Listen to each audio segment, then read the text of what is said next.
and that is change. Change is always constant. Everything is constantly changing.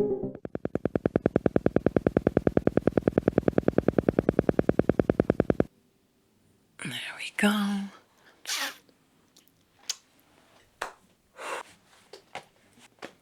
So hot in here, holy shit. Oh, la la la la la. Here's a wonderful little quote. Because there are people out there that are doing good, but no, they could be doing better if they were to challenge their fears, their limitations, their demons, let go of old narratives and step into new self, into a new, authentic and honest self. So for those people, and this is by Abraham Maslow, if you deliberately plan on being less than you are capable of being, then I warn you that you will be unhappy for the rest of your life. Take it as you wish. There is one common denominator on everything.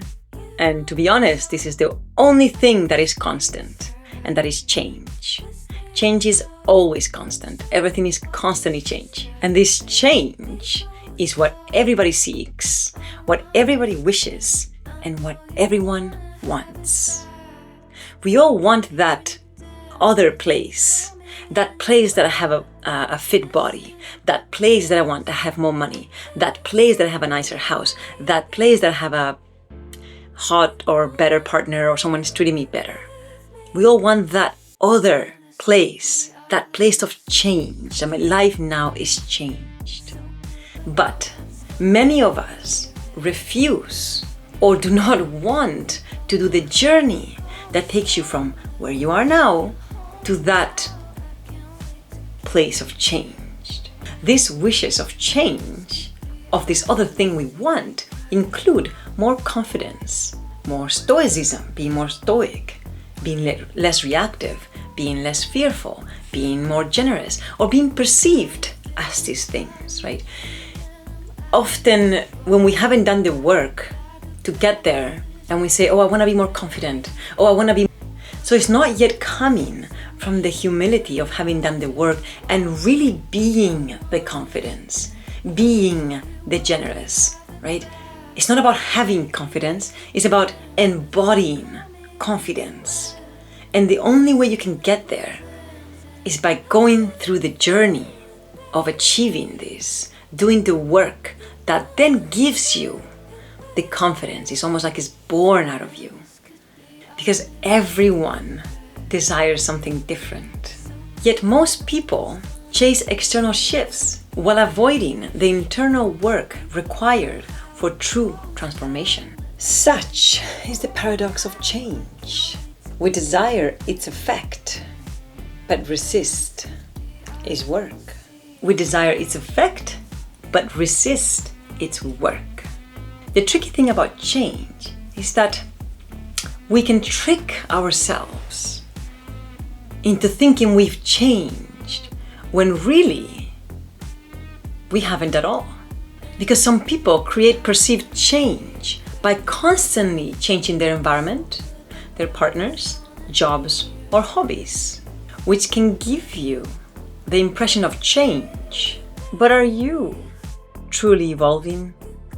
Or are you avoiding actual change, but making all this noise, all this consistent change externally?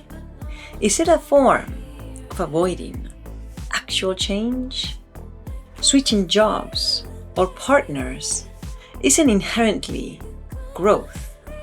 It may become avoidance when used to bypass inner work. You know, the story of the human race is the story of men and women selling themselves short. Again, Maslow. I think for the most part, Humans do sell themselves short. Really, really short.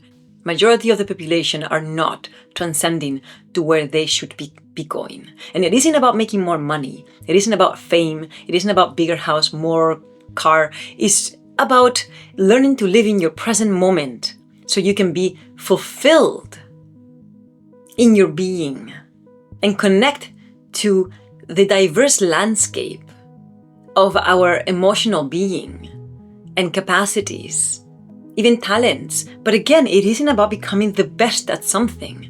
It's really about you with yourself in your own life. Are you living life to the fullest, to your capacity, beyond the limited capacity you have been imprinted with? Beyond that, are you?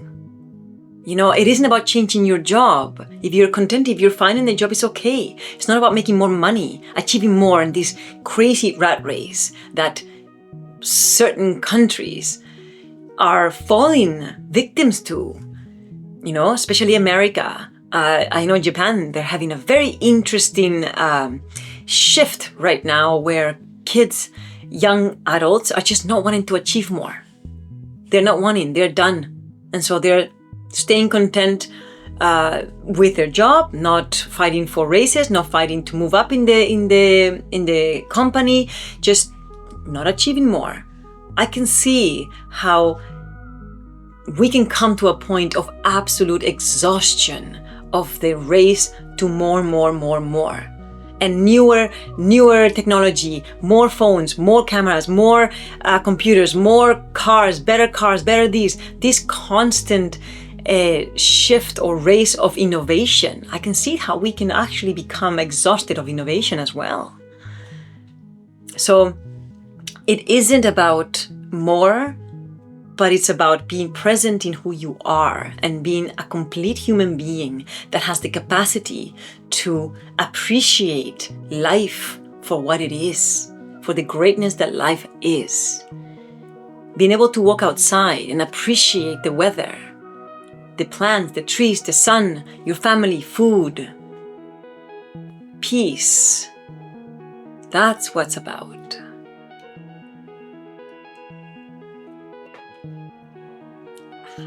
Delicious coffee. As I quickly said earlier, change is the only constant and the hardest thing to do. Actually, change is the only thing we need to do. Humans. Change, which is evolution. It is change. We need to change. We need to stop destroying everything. Anyways, we will not digress into how destructive the human race is. Okay, we're not gonna talk about that. It's a really destructive species, let me just say, to the self and to everything around it. But let's get on point. Change is the only constant and the hardest thing to do, which is to react different in the same situation. You may change partners or environment, but have you changed?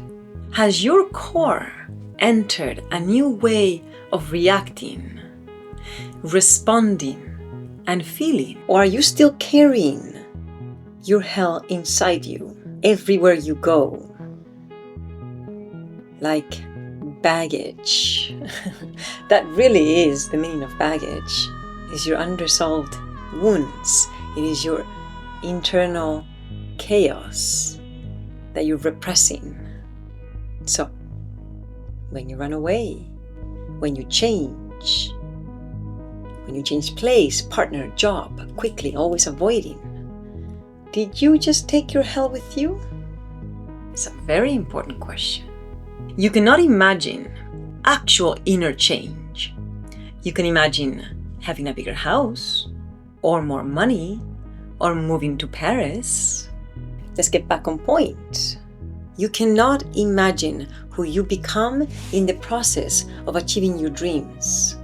And you can't imagine the changed person you become once you do the work. And the thing is, you can't avoid it because in the process of achieving something, you will change. So you will become someone else. You're never the person once you get to the goal or the dream you had.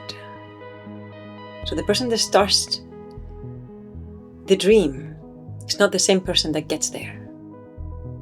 And we should welcome this. We should welcome this change. It's the only way to get there. It's so important to understand that you cannot imagine the person you become when you go through that journey of change. You cannot imagine that person. The journey of change starts way before you take external action. Before change can happen, you first need to begin the process of coming back to wholeness, which is about restoring what was originally there before the wound. When you do the work, it feels like coming whole, coming back to wholeness, but truly is a journey of discovering the you, the authentic you, the self. And when you can connect to that true self and manifest it, you feel like you're coming home. You feel like you're coming back to wholeness. The tumultuous journey of change begins in coming to the awareness of the difference between the self and the false self. That is the beginning of the messy journey. Then, once you become aware of the self, with a capital S, the true self.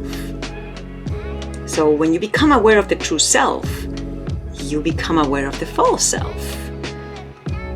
You're kind of always aware, but we play blind. We like to pretend to a very deep state, so you're almost truly unaware. But we always know our truth. Anyways, once you have become aware of the self and the false self, you then need to connect to your true self. That requires work, because it requires you to not just connect. Connecting means manifesting the true self. It means practicing from the true self. That's a journey on its own, man. That's a journey on its own. Once you start to express your true self, this feels like coming home to wholeness. It involves dismantling the protective structures, self-personas, and habitual patterns of suffering that we developed in response to early wounds that no longer serve us, and accepting the different authentic parts of us that have been banished or repressed. This is where the burn of healing comes from. There's a feeling, it's really uncomfortable. I call it burn, but it is painful and uncomfortable. It comes from going against the familiar patterns of misery that have become our comfort zone. These are the destructive inner voices, the misfired nervous system. When you go against these miserable spoof voices, I mean, they're not voices really, but when you go against the misfired, distorted nervous system, and you go against the voices, the self-destructive voices, it feels painful. Let's continue. You see, it isn't about returning to something like I was saying, but stepping into unprecedented territory, the vastness of our unrealized potential. And it isn't about creating an idealized, perfect past. It's about reclaiming your capacity to respond to life without old defense mechanisms. Right? So when you can hear that, this unrealized potential, this unprecedented territory. It isn't about chasing the money, the women, the fame. It's about responding to life without the old imprinted defense mechanisms. That's it. That's it. And it isn't it, as in that's it, because it's very difficult. As I said, it's one of the hardest things to do. Fucking hard. I'm still on it. I'm still doing it. I mean, this is a journey. Once you begin this process, you realize it's not a place you get to, but a journey you enter, and that is the place. The place to enter, the place to get to, is to enter into a constant journey of self-discovery. And, the more you do it, the easier it gets, the more fluid you become. But that's what it is, the responding to life, and that is the unrealized potential. Of course, some people, if they want to, they can take it to the extreme and create great things, right? There's that as well. But in the end, it's about responding differently. It's about responding without the imprints of the old defensive mechanism. Healing often involves grief and the discomfort of dismantling familiar, painful patterns. Change requires courage, surrender, and the vertigo of expansion into unknown capacities, the forward journey of change expanding into potential. Why some people get stuck between healing and change.